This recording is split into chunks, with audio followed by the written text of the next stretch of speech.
there is this piece of prime real estate near my house in Umoji, where modern day horror movie like haunted house is happening there.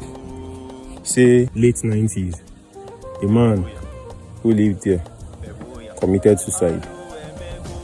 Then another person came and bought it or something. No, his child came back or something and lived there. And I think it was his child that killed his own wife, like cut his wife or put her in like a bucket or something. Then went outside to a tree, put a torchlight on the ground.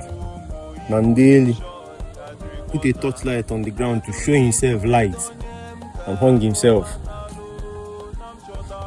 And that person bought it some years later. All prime real estate, up on our main road, express. And that person bought it some years later. And I think they killed themselves as well. This is another thing that Christianity has done to us. Christianity is anti-Igbo. Let me not even say anti-Africa. A1 is meant to prevent this sort of shit. A1 is, I have bought this piece of land.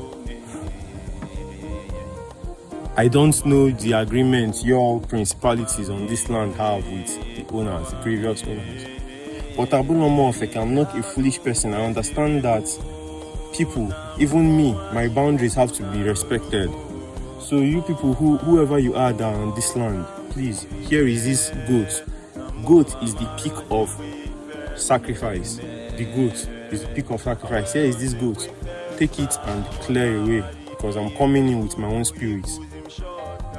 But because of Christianity, you will not do it, because you come and sprinkle, you call Father and come and sprinkle holy water. Okay, Joka. Thanks for streaming Processing My Pain. Let your guys know to stream Processing My Pain. Biko. All word of mouth. It's word of mouth referrals like this that will help us grow. I'm not doing this shit because I like talking, bro. Please stream my music and share my shit so I can grow.